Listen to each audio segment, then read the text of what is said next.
નમસ્કાર, આપ જોઈ રહ્યા છો મુંબઈ સમાચાર ડિજિટલ ન્યૂઝ અને આપની સાથે છું હું મેહુલ ઝાલા. વાત કરીએ સૌથી મહત્વના સમાચારની. પંજાબમાં લોકસભા ચૂંટણી 2024ના અંતિમ અને 7મા તબક્કાનું મતદાન યોજાવાનું છે. ત્યારે વડાપ્રધાન નરેન્દ્ર મોદીએ પંજાબના હોશિયારપુરમાં જનસભાને સંબોધતા કહ્યું કે ઇન્ડી ગઠબંધનના લોકો દરેક પગલે વીરોનું અપમાન કરે છે. બુધવારે ઓડિશામાં વડાપ્રધાન મોદીએ યોજી હતી રેલી. પીએમ મોદીએ કહ્યું કે જો ઓડિશામાં ભાજપ સત્તામાં આવશે તો નવીન પટનાયકના કથળતા સ્વાસ્થ્યની તપાસ માટે એક વિશેષ સમિતિની રચના કરવામાં આવશે. પીએમ મોદીના નિવેદન પર સીએમ પટનાયકે પલટવાર કર્યો. ગુરુવારે એક મુલાકાતમાં તેમણે કહ્યું કે જો પીએમ મોદી મારા સ્વાસ્થ્યને લઈને આટલા જ ચિંતિત હતા તો તેમણે રેલીમાં તેમનો ઉલ્લેખ કરવાને બદલે ફોન કરીને મારા સ્વાસ્થ્ય વિશે પૂછવું જોઈતું હતું. રાજનીતિક વિશ્લેષક યોગેન્દ્ર યાદવે લોકસભા પરિણામ વિશે આગાહી કરી. કહ્યું ભાજપે કર્ણાટકથી લઈ બિહાર સુધી ગત ચૂંટણીમાં જે રીતે જીત મેળવી હતી તેવું આ વખતે નહીં થાય. પાર્ટીનો વોટ શેર 5 થી 10% ઘટશે. અમુક વિસ્તારોમાં બેઠકોનું નુકસાન પણ થશે. તેમણે જણાવ્યું કે ગુજરાત, રાજસ્થાન અને ઉત્તર પ્રદેશ જેવા રાજ્યોમાં ગત વખત ભાજપે જેવું ક્લીન સ્વીપ કર્યું હતું તેવું આ વખતે નહીં થાય. કેટલીક બેઠકોનું નુકસાન થઈ શકે છે. દેશમાં ચોમાસાની વિધિવત એન્ટ્રી થઈ ગઈ. કેરળમાં પૂર્વોત્તરના કેટલાક ભાગમાં વરસાદ પડ્યો છે. હવામાન વિભાગે ગુરુવારે જાણકારી આપી. આ પહેલાં હવામાન વિભાગે 15 મેથી 31 મે સુધી ચોમાસાની એન્ટ્રીનું કર્યું હતું અનુમાન. મુંબઈમાં 10 જૂનથી ચોમાસાનો વરસાદ શરૂ થવાની સંભાવના. 12 થી 15 જૂન વચ્ચે ગુજરાતમાં વરસાદ પડી શકે છે. રાજકોટમાં વાગ્યા રામના બાણ. મહાનગરપાલિકાના ફાયર વિભાગ પર ઉઠતા સવાલો.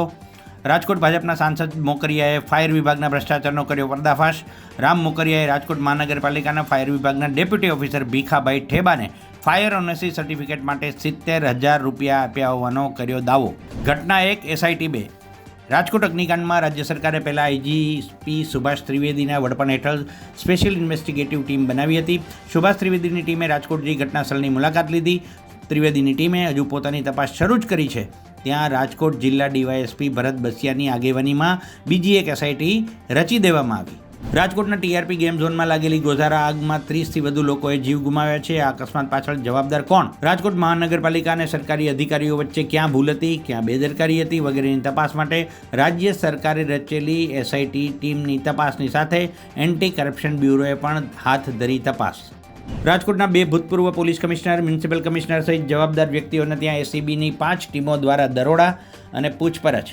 રાજકોટમાં પોલીસ, મનપા, ફાયર બ્રિગેડ, PGVCL અને તે વિભાગોના ભ્રષ્ટ અધિકારીઓની મિલકત અંગે શરૂ કરવામાં આવી તપાસ.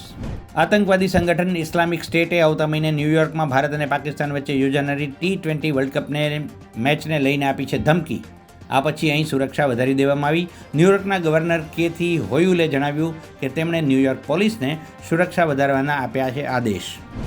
ભૂલ ભુલૈયા 3ના સેટ પરથી તસવીરો શેર કરવામાં આવી. આ હોરર કોમેડી ફિલ્મના સેટ પર ધગધગ ગર્લ માધુરી દીક્ષિત બ્લેક સાડીમાં જોવા મળી. વિદ્યા બાલન અને માધુરી દીક્ષિતની જેમ બ્લેક સાડીમાં જોવા મળી. ફિલ્મની લીડ એક્ટ્રેસ તૃપ્તિ ડિમરી બંગાળી લુકમાં જોવા મળી. કાર્તિક આર્યન રૂહ બાબાના લુકમાં જોવા મળી રહ્યો છે. તો આ હતા અત્યાર સુધીના મુંબઈ સમાચાર ડિજિટલ ન્યૂઝ. વધુ સારા અને તાજા સમાચાર સાથે જોડાયેલા રહો મુંબઈ સમાચાર ડિજિટલ સાથે. ત્યાં સુધી મને રજા આપશો. નમસ્કાર.